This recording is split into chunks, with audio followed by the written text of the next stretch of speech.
Welcome to the Radically Genuine podcast. I am Dr. Roger McFillin. Do you remember the advertising campaign featuring the most interesting man in the world? I don't always drink beer, but when I do, I prefer Dos Equis. Stay thirsty, my friends. Well, today I've got someone who might just claim that title outright, not just in medicine, potentially in the entire world. She doesn't always challenge medical orthodoxy, but when she does, she prefers to do it with Ivy League credentials, ancient wisdom, and an intuitive knowing that I believe is spiritual. Dr. Mamta Singhvi defies every stereotype you thought you knew. A Trump supporter with degrees from UCLA and Harvard, board certified in radiation oncology and integrative medicine, and a scientist who speaks openly about miracles. The daughter of Indian immigrants who advocates for stronger immigration policy. What's unique is her ability to think for herself despite exposure to the psyops that capture way too many. And these are the people I want to get to know. She graduated summa cum laude from UCLA, became the youngest graduate in her medical school class, earned a master's from Harvard School of Public Health.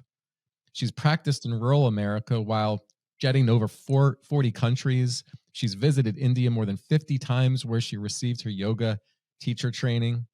And she's provided free medical care from El Salvador to Ethiopia. During COVID, while most physicians fell in line, she took a public stance against vaccine mandates. She has a background in modeling and pageantry, was selected to serve as an ambassador for the global clothing brand Bebe. And that experience she parlayed into National Cancer Awareness Campaign.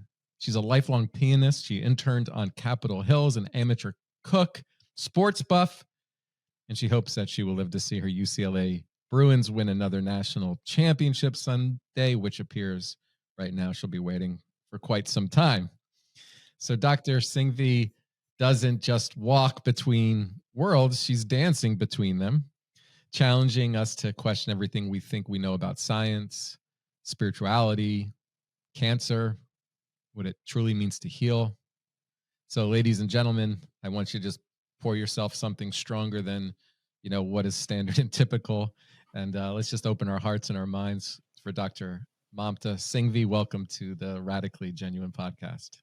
Oh my gosh, what a thrill to be here. Thank you for that beautiful, very generous, and very entertaining introduction as well. It's a real honor to be able to connect.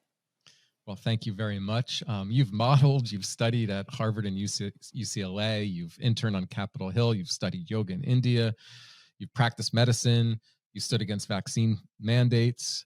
It's almost as you've already lived multiple lives already. And most people build their lives around everything that fits kind of a single narrative, but you seem to deliberately defy certain categories. So in getting to know you a little bit, was there a moment when you realized you just couldn't or wouldn't confine yourself to just one lane in life? What's interesting is that you make it sound so great to be this very multidimensional human being, whereas I feel like for the vast majority of my life, especially my younger days, it was really a struggle. I mean, you're already an immigrant. You already have this funny name, which, by the way, means mother's love. And I think that's something that the world needs more of. But it wasn't cool back then. I grew up in rural America where there were not many people who looked like myself. And, I was different. And instead of that being a weakness, I learned to eventually, and never to sort of something that was very instilled in me very early on, was to never make that be an excuse for anything, to never allow myself to be victimized by the I didn't get this because of, or someone looked at me funny and so this. It was just like, okay, go home and work harder, prove yourself even more. And that was definitely the immigrant mindset that my parents came over here. They came over here with a lot of respect for the new country they were embarking their entire sort of life to be in. They gave up everything. They sacrificed everything. And my dad moved here approximately 50 years ago. And so it was new for all of us. And I think that for them also would have been easier if I just sort of stuck in the lane. And I did to a certain degree. I mean, I followed in his footsteps. I became a physician. I was always interested in medicine and healing. And I hope we get into the fact that those are two very different sort of realms. But I guess I just, I had this affinity to just sort of be all of me. And that's why I just love the name of your podcast too, is over the years, just starting to realize. And spirituality was one of those dimensions where my whole life, it was like, here I am, I'm a spiritual scientist. I cannot extricate the fact that my beliefs, my faith, is so strong that it really pours into every single aspect of my life, from my friendships to the type of person I am, to the habits and the lifestyle choices that I've made. And so to sort of be silent about that through years and years of medical training, because it wasn't so accepted, it wasn't kosher, so to speak, to speak of, and to finally just one day be like, no, this is who I am. And that's just one example of, I can wear all these different hats. I can be completely me. That's my choice. And so it's a lot. And I hope we talk a lot about this, because it's a lot about agency and autonomy to be your best self, whatever that looks like. And I think that's the richness of the diversity of this country. It's not in the color of our skin or our faith, what type of religion or church we go to, or our sexual orientation. It's the variety of experiences and values and priorities that we bring to the table. And so thank you for speaking to that, and opening with that, because I'm finally at a place in my life where I'm just embracing, I am very different and I love it. I love every single part of it. Yeah, and I think we have to acknowledge how difficult it is to get to that place in life, because we are so conditioned by fear that once you see it, you can't unsee it.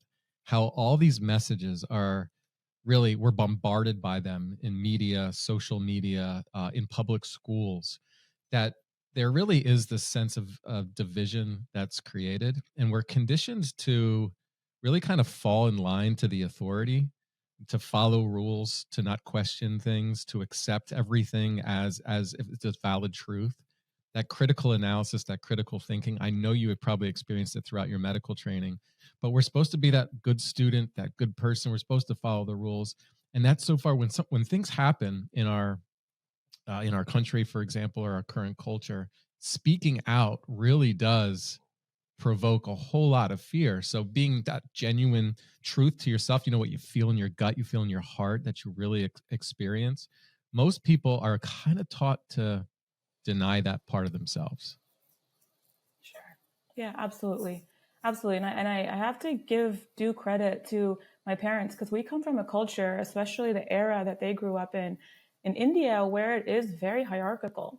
And there is not much sort of pushing against the envelope, speaking up against authority, which is, usually people who are older than you. And so there's a lot of reverence and respect that it was inculcated into me, of like, this is your teacher, this is, you never speak up, you never question. And to be in this country and to sort of, toggle that very different cultures, I'm very grateful that I was born and raised in one of the most free countries in the world, where critical analysis, critical thinking was actually not only encouraged, it was actually emphasized. And so it played right into who I am. I've always been someone who just doesn't take something that someone says, whether that's my parents or any authority figure. And it's always with respect. And I finally learned that I'm not trying to be difficult or different. I really just am different. And so that's a real distinction that I've come to embrace, is I'm just being me. I would like to know why I need to do this or why I need to believe this. And then I need to sit with it. And for me, I need to pray over it. And I need to me, prayer is sort of speaking with the higher force, and then meditating on it is listening to what that higher force has to say to me.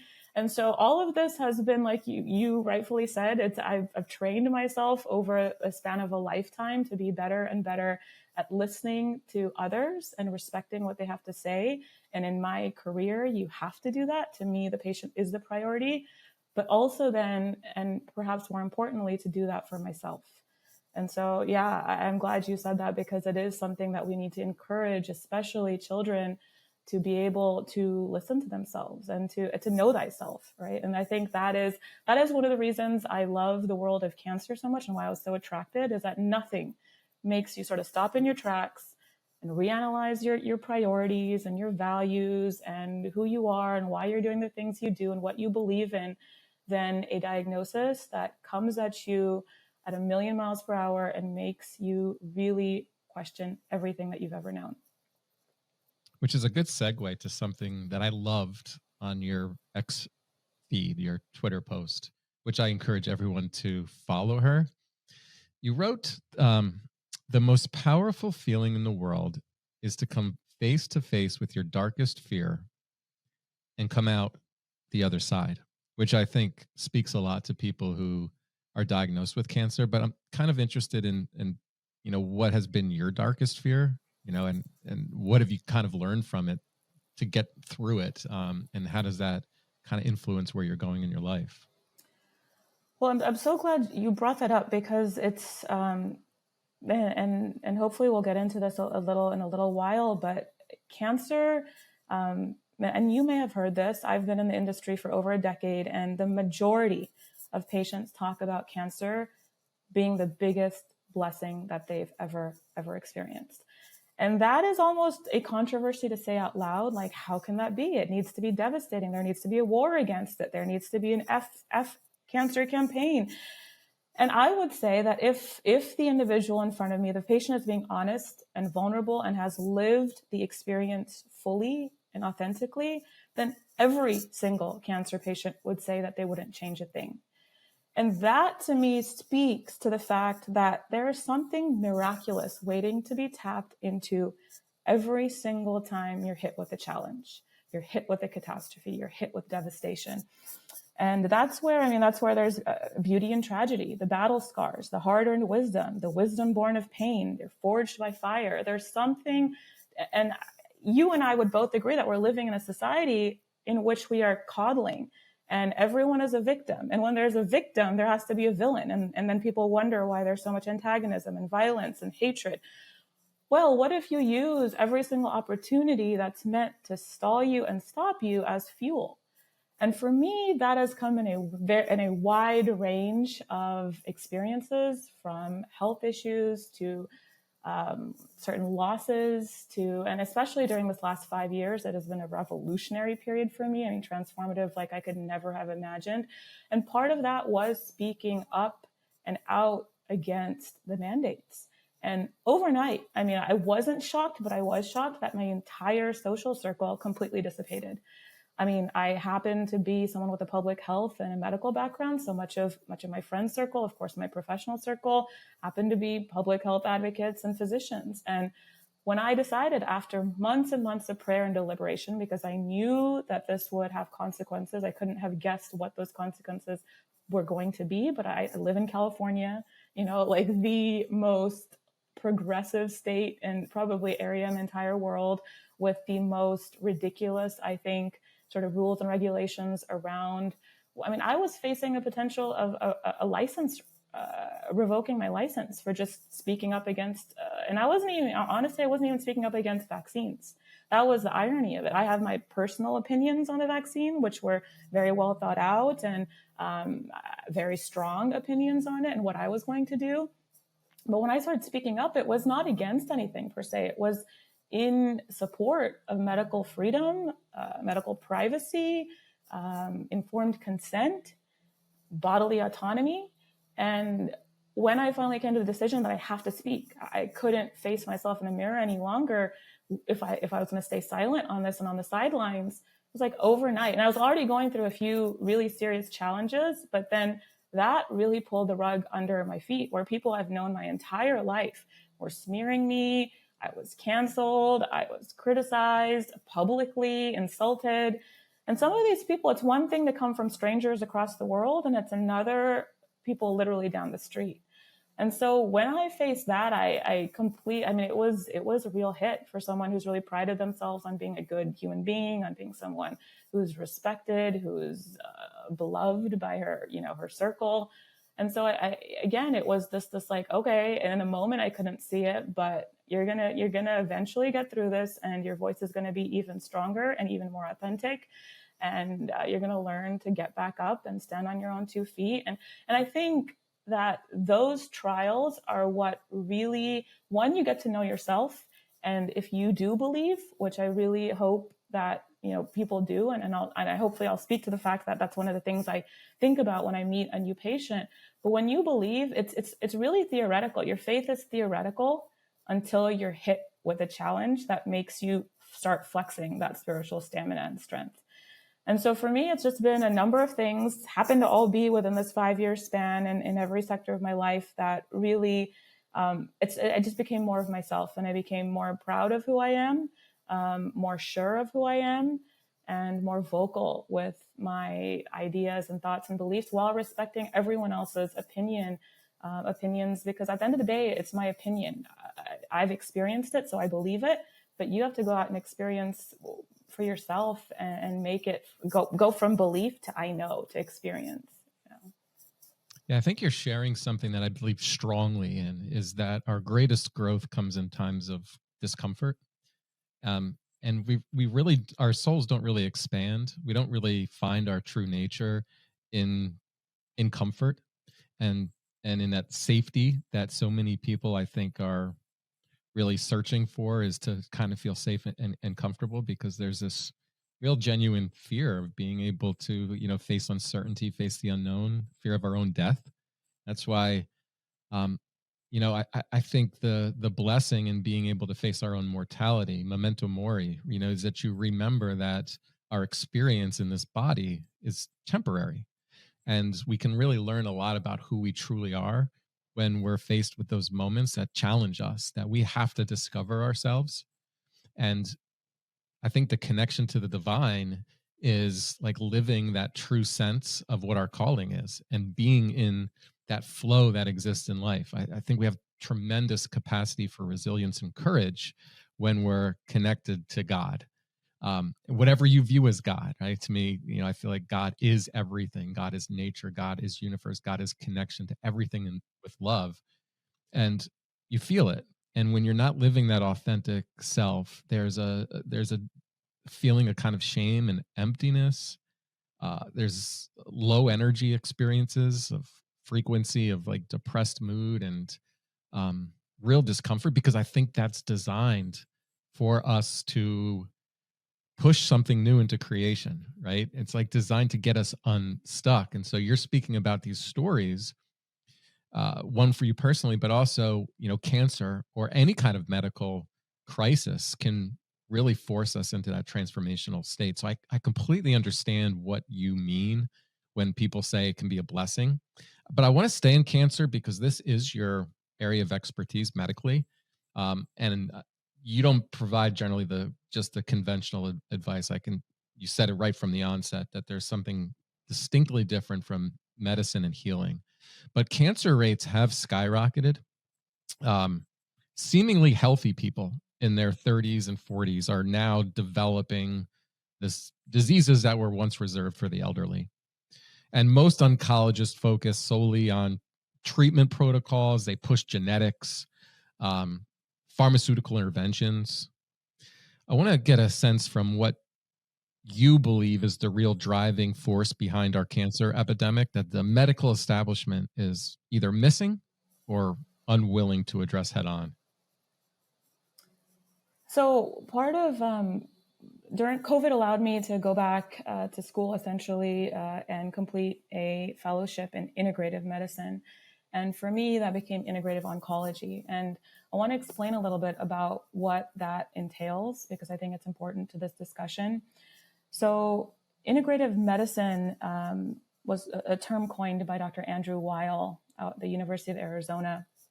And it sort of speaks to two quotes that I really love from Hippocrates is one of them, who's the father of medicine. And he said that the natural healing force within us is the greatest healing force in getting well.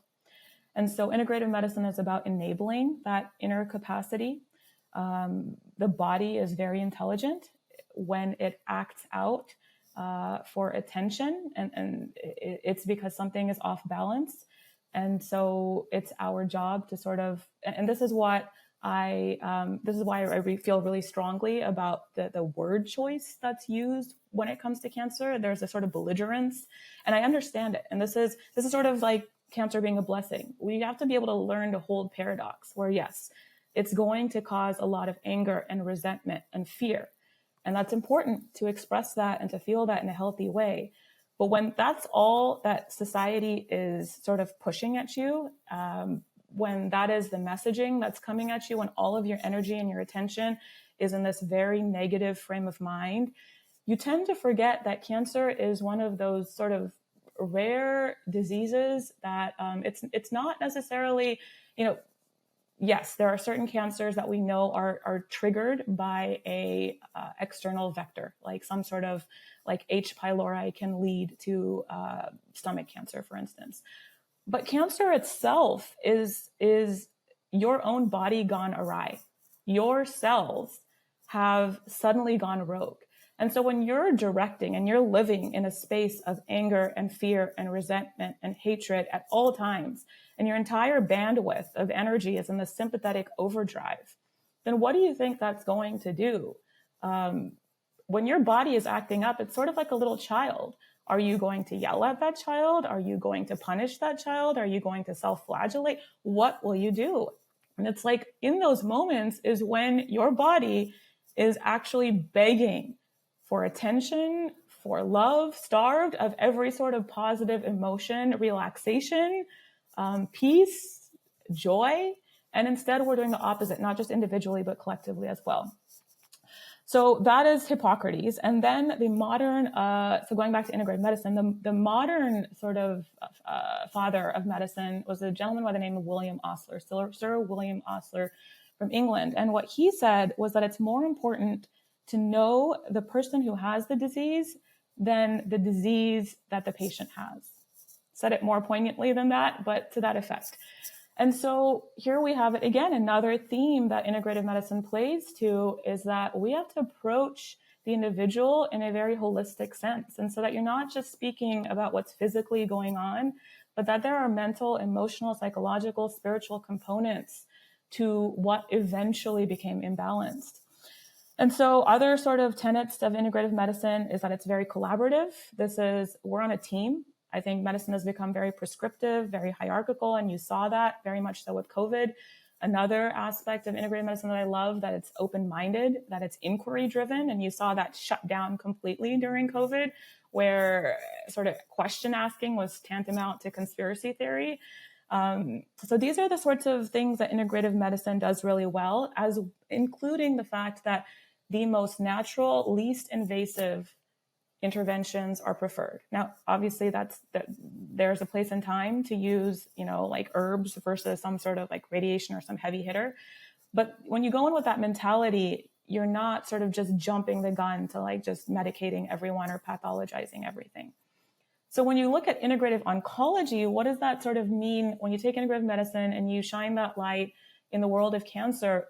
I want to point out something really important that most people don't know, because it's not sort of well publicized. And that is when a cancer diagnosis hits, I often just hear like, oh, bad genes, bad luck. And genetics, absolutely maximum in terms of the percentage that can be attributed to genetics is 10%. And that's an overestimation. I would say it's closer to 5% or potentially even less. And this is why you'll see, identical twins. Why does one eventually develop some sort of horrific disease and the other doesn't? And that's because the presence of a gene is insufficient to affect physiology. That gene has to be expressed. It has to be on. And that's when epigenetics comes into play. And so you are very much affected by your lifestyle and your environment. And so when you look at cancer and you consider the fact that, and I think this is an underestimation, but we'll go with sort of the NIH, WHO, CDC sort of numbers, that about 50% of cancers are preventable. And that's to say your lifestyle choices. And I think we need to get a little bit more comfortable with radical responsibility as well, and not make that synonymous with blaming anyone. There's something very empowering about saying, hey, if 50% of cancer is preventable, then that means that maybe I can do something about it. I don't have to just, throw my hands up in the air and say, hey, tough luck. And so I think that's something that we really need to talk about. And integrative oncology really does a tremendous job at pointing out the sorts of modifiable risk factors. And so I brought some statistics that I wanted to share with you. And I'm just focusing on a few statistics that I thought were interesting and that anyone can change in their lifestyle related to breast cancer. And so I'll just go down this list of 5 or 6 statistics. Women who breastfeed are at 30% less of a risk for developing breast cancer. There is a 40% decrease in all-cause mortality if women who are diagnosed with breast cancer are in the higher echelons of physical activity post-diagnosis. And we know that physical activity literally helps every single disease and every single marker out there. Females with a history of breast cancer who fast overnight, so meaning from the time they complete the last morsel, dinner or snack, to breakfast, women who overnight fast for less than 13 hours, that is associated with a 20% increase in cancer death. The breast cancer risk in Japanese women increases. Japanese women who have immigrated to the United States increases with how long they have lived in the United States, meaning that their diet changes, their exposures change. It's amazing how within one generation, these women suddenly have the rates that are comparable to the Western world. Women who sleep less than 6 hours had a 100% increased risk of developing breast cancer. Night lights. So, and I made a post on this that was actually very popular on Twitter, and this is likely related to melatonin release, but the women who are exposed to the most amount of artificial night light have about approximately 15% increase in breast cancer risk. And then my favorite, given present company, is the long-term use of SSRIs leads to higher breast cancer mortality. And so as you can see, these are pretty astounding numbers. You know, we're not talking about 2%, 5%. Every single statistic I gave you was double digits. You know, and these are all things that, other than the breastfeeding, which we don't always have control over, everything else is you can change this.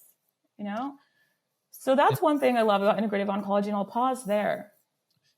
So, you know, there's a commonality between almost everything that you were speaking about when it comes to like increasing vulnerability and risk, is that the more you get disconnected from the natural world, the more you increase being in disease, right? So for the breast cancer statistics, you're talking about exposure to unnatural light, unnatural food, the inability to be at peace in your life, to be able to sleep, exposure to toxins, which we are mass poisoned in the West, in the United States. I mean, there's no doubt about it. It's intentional, right? When a food company can put artificial dyes and chemicals in the food source of the United States, justify that, and then have to be able to adapt and adjust their business in Canada or Europe to take those out because they're banned, right? They're intentionally poisoning the food. And we know that the risks to all types of disease related to how unnatural our entire food source is. But now you combine that with pharmaceuticals, right?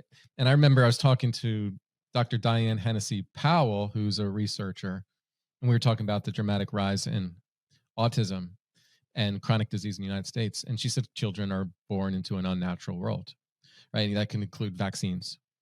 And so, yes, the more we get disconnected from nature, the sicker we become. And I'm also very fascinated in this evolving field called psych neuroimmunology, which is it's the connection of the mind and the body and our environment.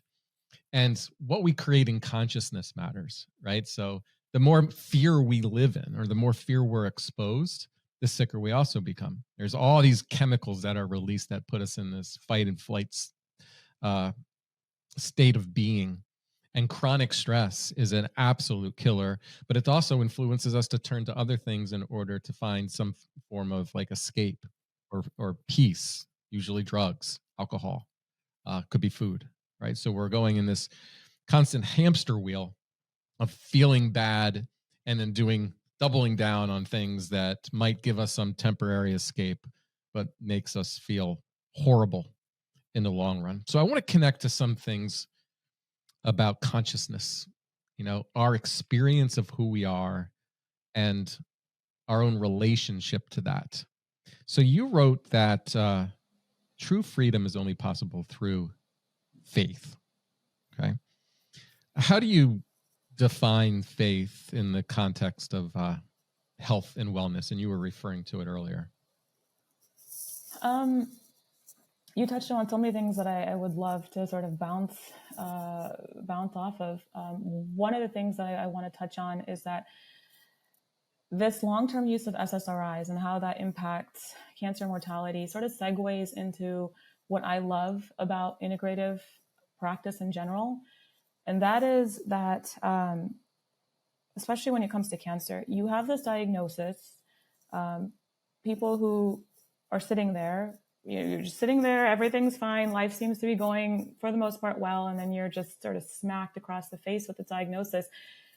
Immediately, you're thrown into this system that is fear-mongering, and we saw that plenty with COVID. And it's not necessarily malicious. And I mean, I'm around a lot of oncologists.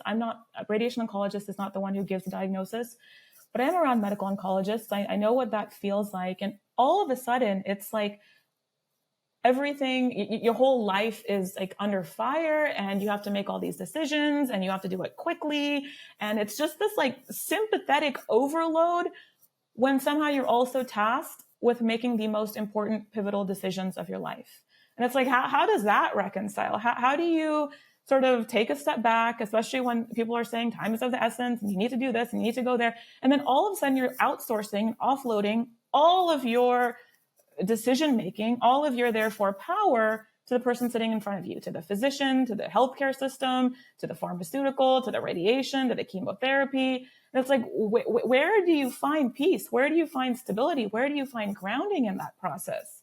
And this is something where I think there's a lot of sort of overlap between what you do and what I do, which is this sort of giving up your power, whether that's to a anti-anxiolytic or to an SSRI or to the doctor or to the AA, your AA sponsor. It's like everything is built to make you sort of give up and give over. And that's sort of how I think the system runs, is that you have no more autonomy and agency and self-reliance and resilience because you're not actively building that. And so my mentor, and he's actually one of the major reasons I decided to go into radiation oncology, he used to say that the sort of most important thing we do as oncologists is psychotherapy. And I think, and back then I was very early in my career. It was sort of tongue in cheek. It was like, that's what we're meant to do. We're just meant to be sort of these old wise friends because people are going through a lot. But as I sort of have, been practicing myself, it's really clear to me what he meant. And he meant a couple of things. So first, I would say that there's a quote that I love, and it's sort of guided me my entire career, and it's by Hippocrates. And he said, "To cure sometimes, to heal often, but to comfort always."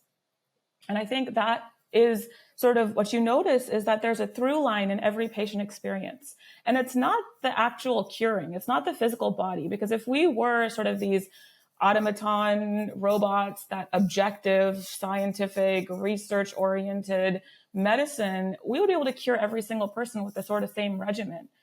But when you talk about the fact that there's this art, the central sort of healing is taking place when you're actually tapping into the spirit and the soul. And so when you look at it from that perspective, yeah, of course, like being there for someone during their most vulnerable is the biggest honor and responsibility there possibly could be. And if I am not, as the healthcare provider, willing to go to these sort of deep existential questions that can lead to crisis, like, who am I? Is there any meaning in suffering? Is there a purpose to why I'm here? Is there a God? What is the point of all of this? If I'm not willing to sit there in the darkness of those questions and to be able to handle whatever comes up, how in the world am I meant to steward someone going through those experiences themselves? And I think, unfortunately, you said this a little earlier, but unfortunately, I would say that the vast majority of physicians are not willing to even think about mortality. And it's like, wait, how does that track, right? Like, and this is why I think it's like 10% of our healthcare GDP is thrown into end of life, heroic measures, final like year or less of a patient's life. It's like, because we're not okay with the end. And so another thing, and I don't even know if I'm totally off topic, but another thing that the same mentor used to tell us, and he taught us, and it was somewhat of a joke, but it was true. He used to say, I could walk into any patient room. I don't need their chart. I don't need to know anything, not their demographic, not their diagnosis, not the stage, not the anything. And I can tell you how they're going to do. And of course, as like young residents, all of us were super curious. And what he said was that what was most important in terms of what he looked at was when he walks in the room, how many people are sitting there with the patient for that first consultation. You're literally at potentially the lowest you've ever been. You're extremely vulnerable and scared. And who shows up with you? And I can tell you, and now we know there's plenty of research on social network and how important that is, and isolation kills. But I can tell you, my heart just sinks when I walk in for that first patient appointment and the person is alone. And that is becoming more and more of an epidemic. So that was something that he taught us. I've sort of taken that and said, like, what have I learned over the past decade plus of treating cancer patients around the world? What is it that is most impactful for not just longevity, but for me, what's most important is quality of life. And I somehow always get this in, even if I don't think it's going to be necessarily met with excitement or enthusiasm, but do you believe in something bigger? And if someone says yes, I can first of all, I just get so excited. Like I know you're going through the furnace. You have the choice of whether you're going to allow it to forge you, to transform you, to refine you, to purify you. That's all on you. I cannot help you do that. I cannot tell you how to do that. I can just be there supporting you, championing you, cheerleading you, doing my best to sort of walk you through this process. But it's like Henri, because he's French, Henri Matisse, there are always flowers for those who wish to see them. And that to me is the importance of having a very strong spiritual practice. And you see that consistency, regularity, it's just, and I'll pause here, but you had a post on Twitter that I responded to, or on X, and I talked to you about, and I didn't talk to you, but I responded in telling you and your listeners how much of an actual impact, objectively speaking, spirituality or religion has on the patient's sort of actual life expectancy. So I'll pause there because I'm sort of going all over the place because this topic excites me so much. But I'm sure there's many sort of threads we could pick up and keep moving on. Yeah, I'd like to read the story that you posted on your X account. It's a true cancer story. It's Easter week 1952 in the city of Baltimore, and a little girl is dying of advanced, incurable cancer. Her renowned oncologist notifies her parents that there is no further treatment remaining, that her disease is 100% fatal. In fact, the priest had already dropped by to administer final rites. Faithful and feisty as ever, her mother refuses to comply. She instead bundles her daughter up, drives her to a local cemetery. There, she is laid on the tomb of Mother Elizabeth Seton, while a group of nuns pray for a healing. Back in the hospital several days later, there's no trace of disease. Her cancer has completely vanished, never to resurface again. Decades later, the Catholic Church interrogates all of her treating physicians. None are able to explain the mystical recovery.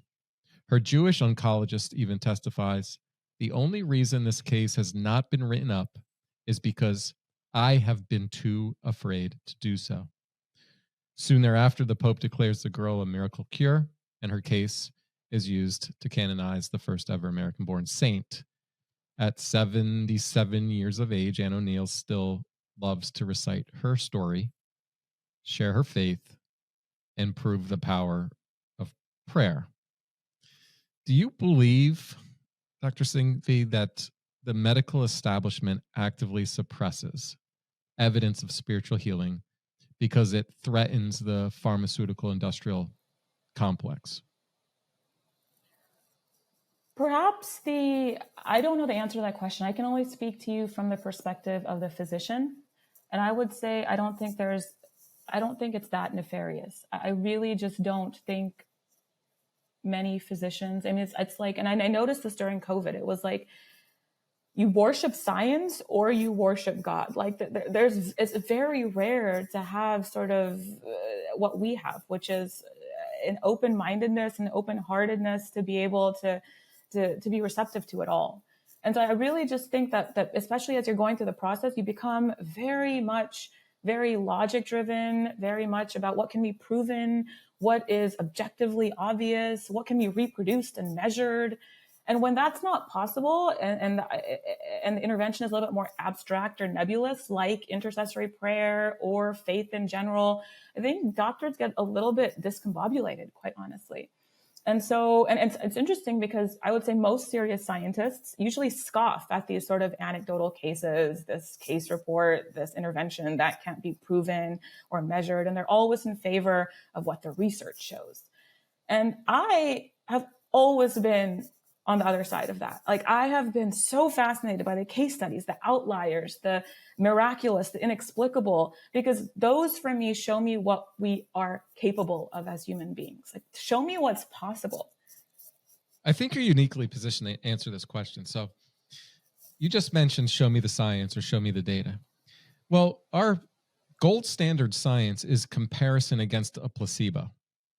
And so we do observe, placebos being able to influence healing.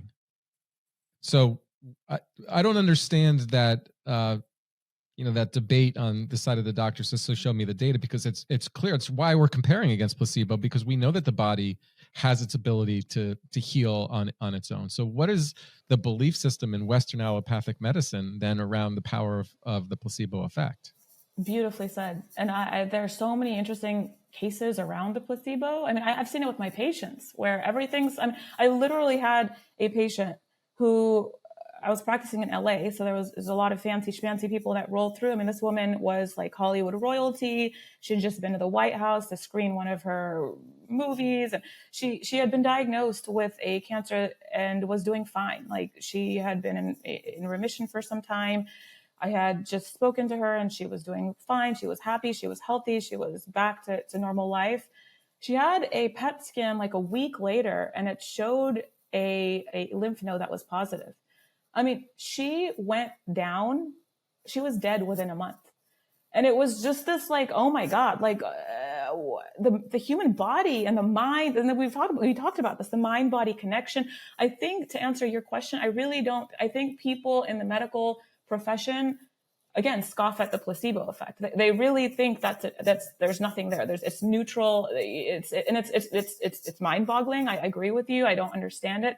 To me, the placebo effect is the most remarkable thing. It shows us again what the human body and the mind, when optimized, is capable of. But sort of going back to spirituality and the actual, okay, you want objective data, I can give you that as well. And this is what I responded to your post on, is that over 1,200 studies have shown that a regular spiritual practice tacks on 7 to 13 years, depending on the study, to a patient's life expectancy. And that's 7 to 13 years with less disease. These people cope better. They heal faster. They have less anxiety and depression and mental health issues. They're more satisfied. They're living better, right? In terms of, for the physician, if you can broach these topics, you're decreasing burnout because and I'd love to talk about this, but this whole godlike complex that physicians develop, I think, is because there is a void of believing in something bigger. Suicidality in doctors, when suddenly you are the one who is responsible for another person's health and whether they're going to be alive or not. I mean, think about how much stress that sort of transfers onto this mere mortal. And so it leads to better doctor-patient relationships all across the board. Spirituality, religion, whatever you want to call it, is really critical. And I actually think that is an abdication of a physician's responsibility if this issue is not being broached at every single patient appointment. Because if you want to talk about magic bullets or the elixir of life, this is as close as we get to it, quite honestly. You think about like how much does dialysis add to end-stage renal disease patient's life, or how much does a statin add, or how much does Herceptin add to a HER2/neu patient? And I know I'm using some jargon there for your listeners, but it's like not much. And how much have we poured into, developing these and the R&D and the studies and the so on and so forth, when something very simple that has zero side effects, mind you, can really revolutionize your entire life. Well, and so I'll just end with this when it comes to spirituality. And I think President Trump is leaning towards this, but if I was Surgeon General, and I know it's a very ceremonial position, but there is some impact that you can have as in terms of what you're bringing to light in terms of the public conversation and dialogue, is I think we need to bring spirituality back into day-to-day life as a public health campaign, quite honestly, because I've never seen anything that impacts collective and individual health the way that this does. And imagine the arrogance to assume that we know it all, that we can know it at this particular point, right? That your very limited education, and listen, the Western medicine approach to training is very, very limited. It is very industry funded. It's from a certain perspective.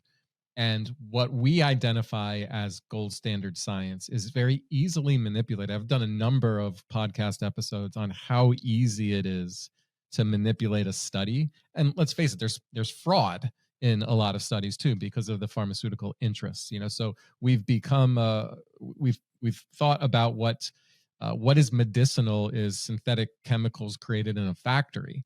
Again, something that puts us in often an unnatural state. Now, the body is so intelligently designed that we can even poison ourselves and have the ability to be able to overcome that, to be able to heal, probably because of a number of other mechanisms that would need to be in place.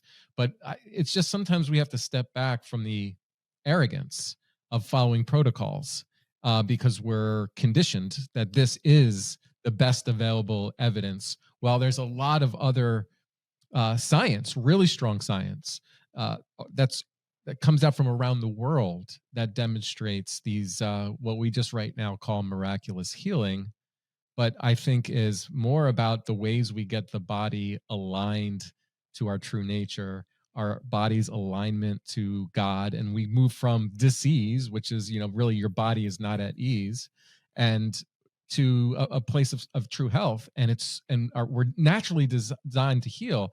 And when you speak to purpose, like I do believe our soul's incarnated for a mission, for a purpose. There's a calling, and the further you get away from what that calling is, you're going to get rocked with something.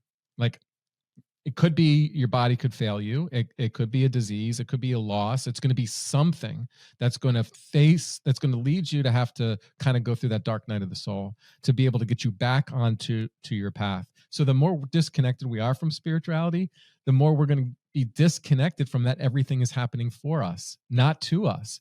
And I recently wrote an article on this too, just around mental health, that the one thing that protects people from the depths of despair is the belief that everything that happens in your life is happening for you, no matter how painful that is. But that requires you to be, connected to things that are greater than you. It requires faith. It requires a belief system. And unfortunately, I do think we find ourselves in a certain inflection point in our culture where, people who feel lost, people who feel disconnected from God are finding godlike status in celebrity figures, in the medical authority, in the government authority. And that's when you become vulnerable to things like the transhumanist movement or anti-human movement, because what you're being conditioned to believe is that your human nature in itself is flawed and it needs to be upgraded, and upgraded not by our natural evolution towards health, not what exists within us, but from technologies, whether those are synthetic chemicals or that's AI. And that's a very, very dangerous place that we are in our life right now. And I just feel like it's a proverbial kind of spiritual battle. There's some of this stuff is just extremely demonic. When when it's not truth, because you feel it in your heart, you feel it in your soul. It seems so obvious. And I think that's why so many of us resisted mRNA technology. right? This was not a vaccine. It was never a vaccine. And all you had to do was a little bit of research to realize that it was a mass experimentation on human beings, pushed by global authorities, many who have been talking about decades about overpopulation, and have really, it's just like another word for a eugenics movement, right? I mean, there are people across the world that truly believe there's too many people on the planet, that we really are, just parasites. There's this devaluing of human beings, our brothers and sisters. We get divided on race. We get divided on religion. We get divided by our political affiliation. And if you don't see that as purposeful, like if you can't see past that, then we really are, I think we're programmed by the matrix in a way that we're no longer really connected to that divine self. Instead, we're kind of living this automatic life. It's habitual. It's not thinking, and you can't say it because everybody repeats the same messages over. And that was like the hardest thing about going through COVID, is all those messages are just repeated over and over and over again, and you're just facing the programming. There's no critical thinking or evaluation to it at all. It's why you'd see somebody walking on a path out in the woods at a park with their mask on. In LA, you still see that. My ad. I don't think I could ever go back to LA. My brother moved from LA. What's going on there is unfortunately, it's just it's just sick. It just feels so demonic. There's an energy there that it feels like you're around people who are just brainwashed. It's almost like a zombie apocalypse type kind of movement. And that's why I think it's so important when you protect your energy, you have to be around more like-minded people. I know I just went off on a tangent there, but I'm glad you did, because we talked about this before we got on, is medical freedom. It's an all-out assault on medical freedom. And that's sort of the last stand, is if you are now controlling what I'm putting in my body, where do you go from there, really? And it's also what you spoke to is this healing industry, right? Like it's really become an industry where we're all just broken and we all just need to be fixed. It's like never good enough. We're always just like the next fad, the next diet, the next pill, and it's like, this is something that I think one of the gifts, that eventual gift that I was referring to with cancer, is that if you play your cards well during the process, you come to a place of just complete surrender and acceptance, and not from a place of resignation or skepticism or cynicism or depression, but a place of real empowerment of like, I'm okay no matter what happens. And that you read that post of like, that is why despair is often your surest portal into liberation, into freedom, of just like finally being able to be your full self.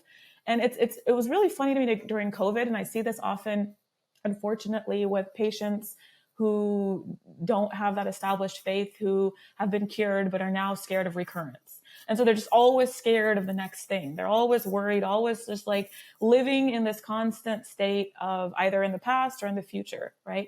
And it's like, during COVID, so many people I knew were just sort of entrapped in their house, right? Like it wouldn't go anywhere. All groceries were delivered. Everything was, like you're super careful and you don't have any exposures to anyone. And it was like, wait, you are protecting yourself because you want to live longer, but you've basically killed your spirit in the process, right? And it was just this like really fast, and the same thing with these cancer patients, where you're upset because your life maybe potentially, theoretically, cut short by this illness, but you're not even optimizing what you've been gifted, right? And it's just this like, what are we doing?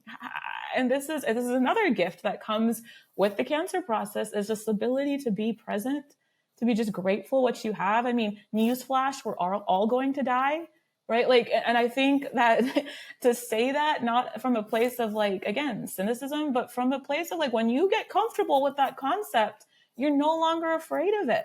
And again, it's like liberating, like, wow, okay, it's finite. It's priceless to have the days that I do. What do I do with them now?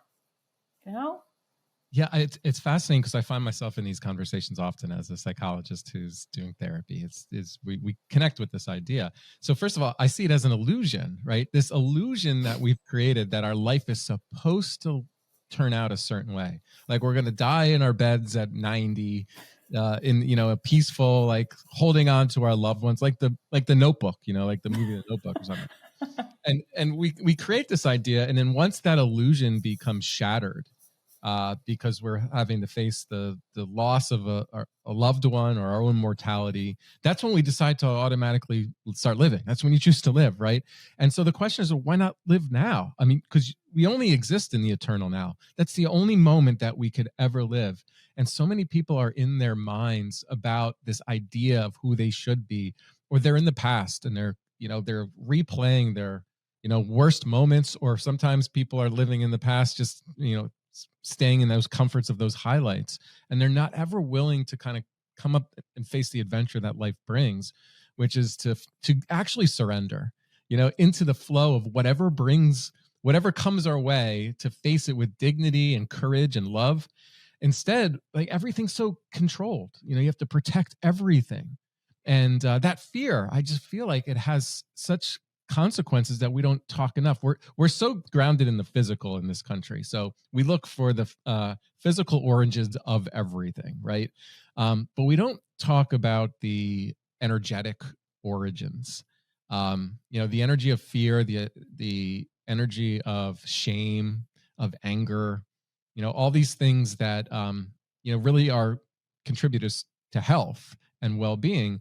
And there's this whole post-material science that is kept out of the mainstream that I would hope that people look into, because we're starting to be able to like measure these shifts and changes in like healing that comes from our own mind, energy, emotional states, prayer, love, connection. Like, do you not think that at some point we'll all have the ability of telepathy or spontaneous healing? And spontaneous healing exists right now. That was the example of the story.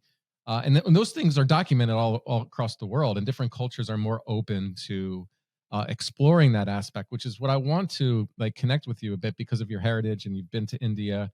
You said that Western medicine is finally, catching up with what like Ayurveda has always known. Could you share a little bit about that? I think that, so Ayurveda is the sort of whole medical system of ancient India, and I think the only sort of competing in terms of longevity is Chinese medicine, but I do believe Ayurveda is an older system.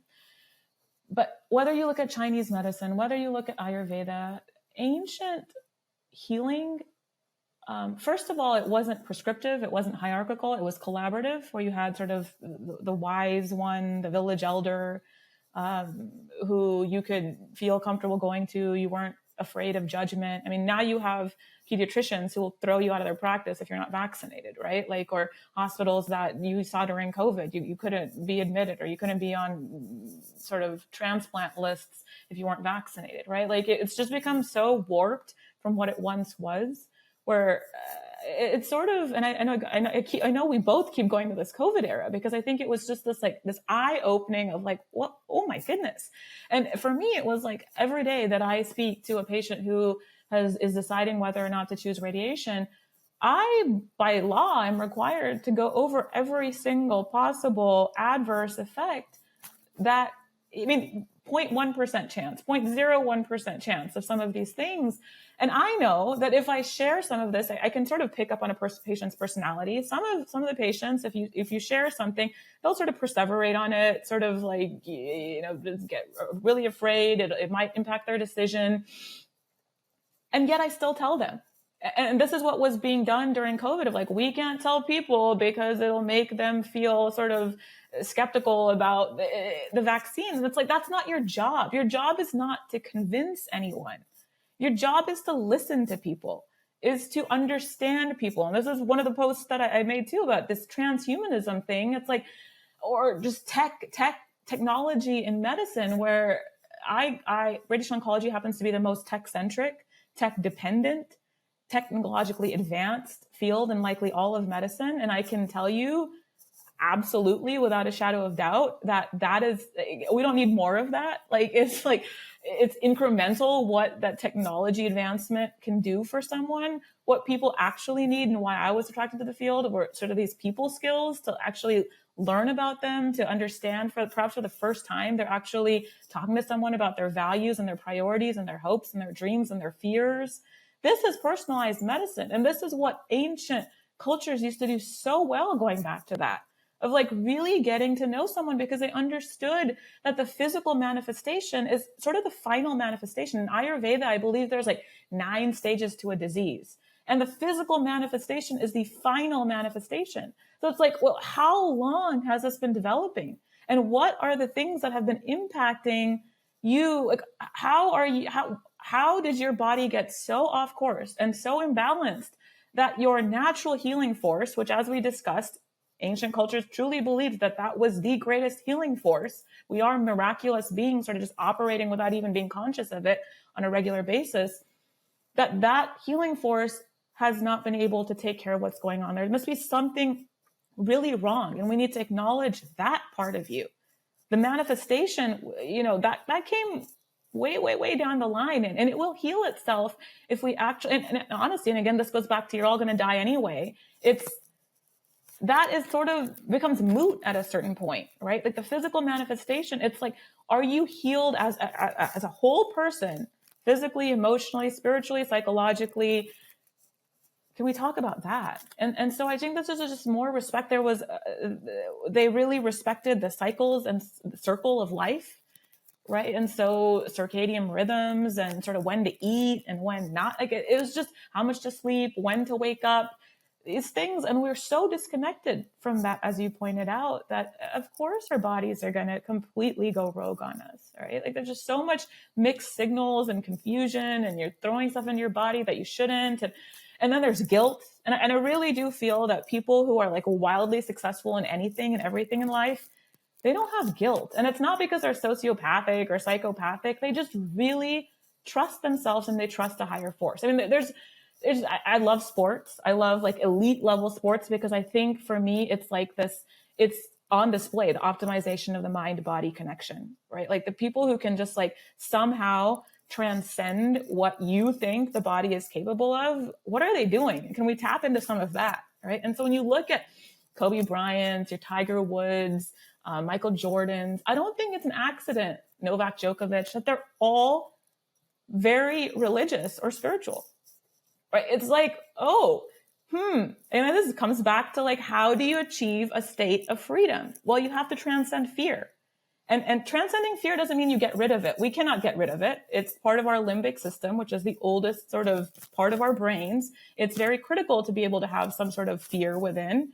But how do you sort of befriend it? How do you get comfortable with it? How do you know when to listen to it versus just sort of hug it and say, hey, I hear you, I see you, let's come along for the ride. I'm going this way, right? And it's like, only when you can transcend that can you achieve freedom. And it all starts with having faith. Because you got to believe that you're going to be okay no matter what. And the beautiful part, again, also about sports is that these people are just, their whole lives, they have just been dealing with failure.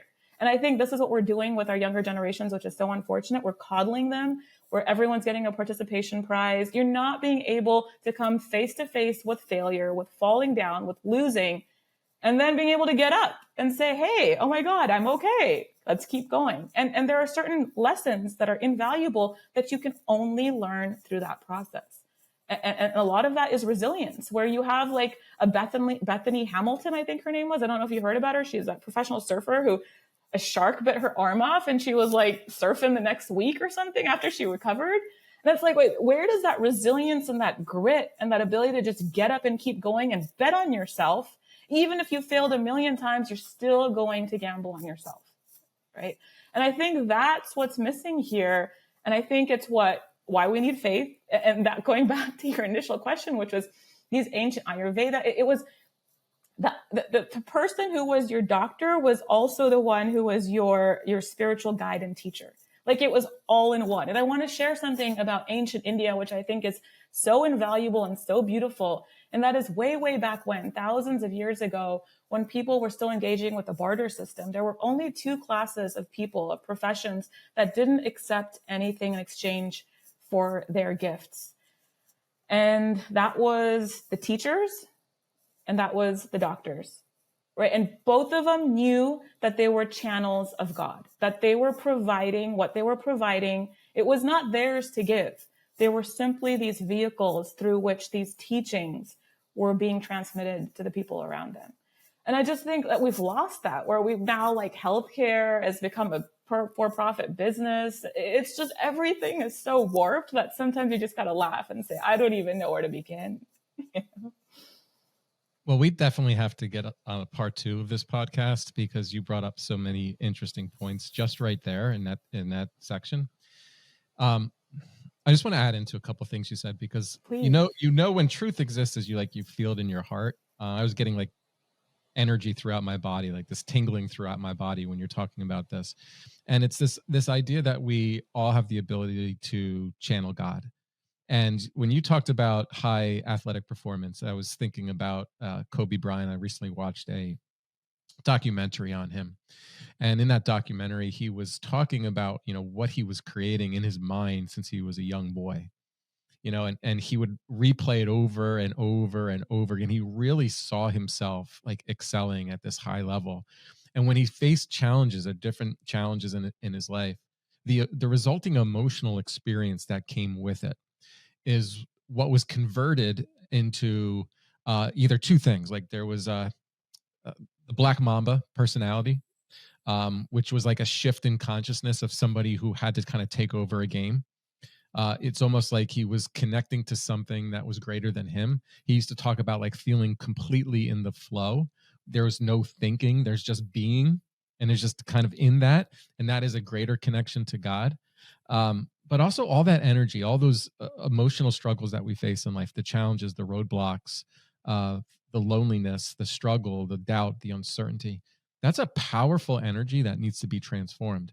And those who become very successful in whatever they do, they're very good at being in tuned with themselves. They know their bodies well, and they are listening to all those messages. So when you talk about like Ayurvedic practices and so forth, like you can't be able to be in a state of health unless there is a deep connection to the now. And that is what your body is providing you, what your emotions are providing you. These are all gifts. And so like, I think the most evil thing that happens is when systems, ideas, or people try to disconnect you from your connection to the divine. So when they keep open the liquor stores and they close the churches, right? Certainly that's message number one about what we're facing. Pay attention to it, right? When they want to disconnect you from your emotional states, when they want to numb you with drugs, when they want to dope you up, revolutions don't occur when someone is numbed and sedated. They occur when they take that righteous anger and they use it to be able to reach out and to connect, to inspire, to love, to transform through courage. And that's the power of this energy. And so when you see what the medical establishment is doing in some of these ideas to numb you and disconnect yourself from you, but also from the whole, each other. Listen, masks were a way for us to disconnect from each other. We connect through our facial expressions, right? The moment you start putting a mask on there, you're conditioning them to be dangerous. You need to stay away from them, right? If you can see beyond what the narrative was, you can pick up on every aspect of the psychological warfare and the spiritual warfare that was meant to keep us sick, divided, and dependent. And what I love about where we are right now in conversations like this is it has the opposite effect. Because what it does is it inspires us to change systems that harm people. We're awakened to it. We are able to observe what the Matrix has done, and we're able to step out and connect with our calling, our divine nature. And we do this in times of silence. We do this in times of introspection, in prayer, reflection, pushing ourselves to limits to get new experiences of consciousness, right? And that could be fasting, that could be intense exercise, that could be pushing ourselves into discomfort, in areas of discomfort, because that's where we connect with God in those moments. I really, in my heart, believe that. So I see any message or any system or anything that disconnects us from everything that is natural in that way, to me, it's evil. That's the spiritual war that's going on. And I think we've incarnated into our bodies to be able to experience just this time. And that's just what we're here for. I don't believe that it's a coincidence that, Mamta, that you're on my podcast right now. We're having this conversation, and that it's going to reach thousands. That's what it's meant to be. Like, other people are meant to hear this, and the right people are going to be drawn to it. Right. And I think once we're awakened to that reality, then we begin to see health and well-being from a completely different perspective, right? Then we cannot be fear conditioned. We can't be fear conditioned into our own sickness, right? We see everything that is happening for us as part of pushing towards that discomfort to find our most genuine, authentic selves, and to be able to raise the vibration and energy of love on this planet, to be able to facilitate in the change that I think is meant to happen.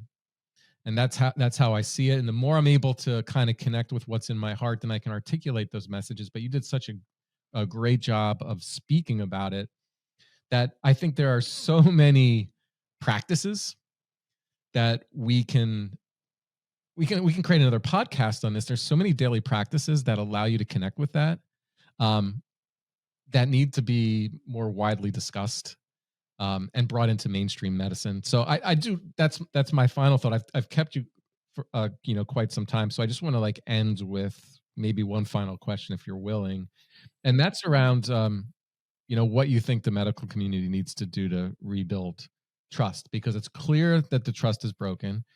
It's clear that a medical authority has violated its power, and ultimately that's harmful to a culture, to a society, because we have to be able to have this mutual trust in what we've committed our lives to, right? If you're a healer, if you're a true healer, and your true calling is to go into medicine, to me that is such a high calling. It's such a meaningful profession that it's important as a culture for us to be able to have people in our lives that we can go to, and we know that they're connected to us, and they care about us, and they care about the lives that we live.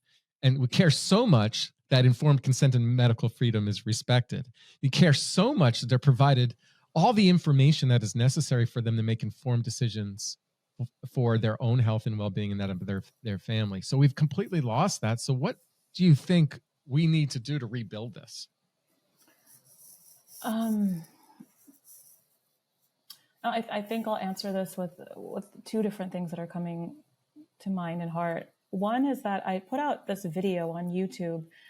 The second video I put out during COVID, I was actually very, very proud of. One, because I resurfaced after months of just being so devastated by the responses. To be fair, there were a lot of people who were so kind and so appreciative. But that second video, clearly I had something to say that I thought was very important. And so I'll start with saying that, and I don't think this is nefarious, but I really do believe that physicians, the medical community as a whole, believes that their only job is to extend life at all cost. And this is actually sort of a more benign answer to your question. I'll get into a little bit more serious of one, but the benign aspect of this is, you said before, when you're a nail, when you're a hammer, everything is a nail. And so when you truly believe that all the patient in front of you wants is just tack on a few more days or years to my life, pharmaceutical companies will be spending millions and billions to actually do that. And then the doctors were so confused during COVID of like, wait, we know, well, they didn't know, but we believe, and we're the experts and we're infallible, that XYZ will help you live longer. And people are still not, they're still going rogue on us. What's going on? And I think that aggravated physicians to the point of it was like a real hit on the ego, quite honestly. And I think that's one thing that we need to take the ego out of this. But what I spoke to in that video was the fact that this is why personalized medicine is actually getting to know the person in front of you.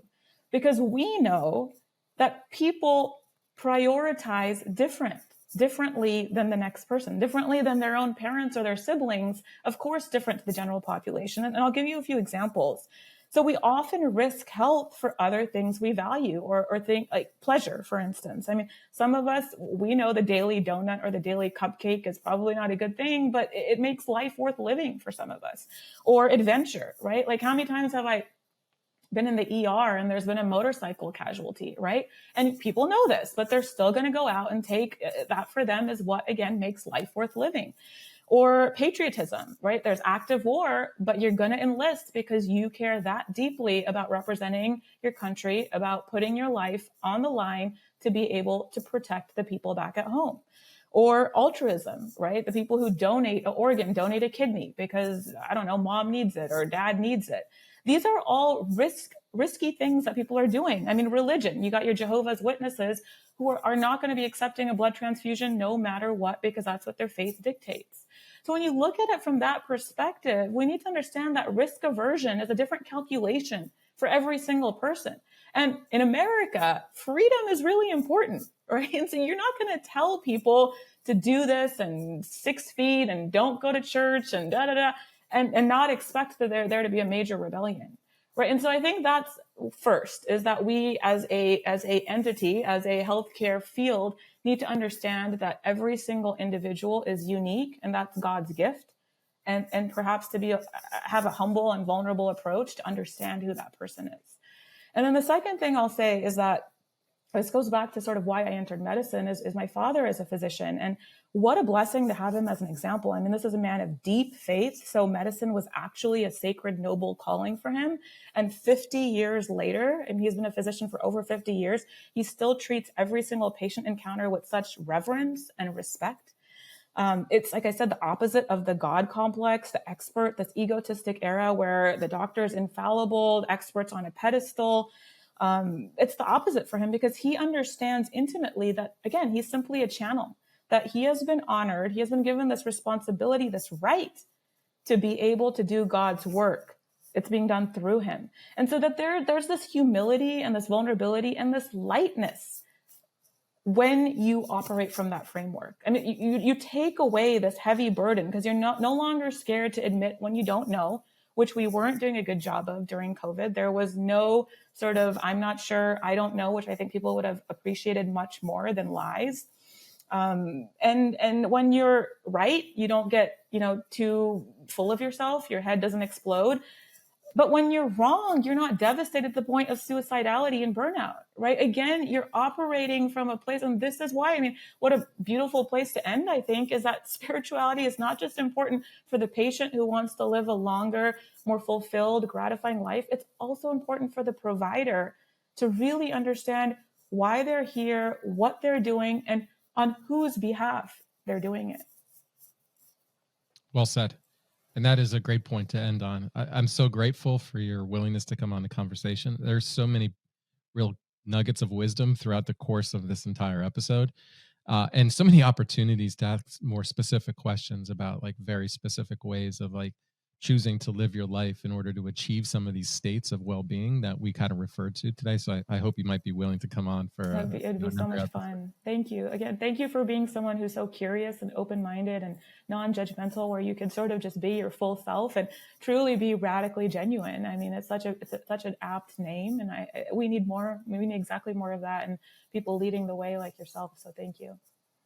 Thank you. And what is your X handle so people can follow you? This is embarrassing. I think it's Dr. Mamta Singhvi, but it could be Mamta Singhvi MD. I believe it's Dr. Dr. Mamta Singhvi. And I will include that in the show notes. Thank you. And is there any other work that you're doing that's public that people can be exposed to? I put out a few videos on YouTube during the COVID era, which I think are still applicable. I was immediately censored. And then on Instagram, I was censored as well. So I dropped both those platforms. Hopefully one day I can rejoin. But for now, I am happy being completely free on X. Okay. Well, Dr. Mamta Singhvi, I want to thank you for a radically genuine conversation. Thank you.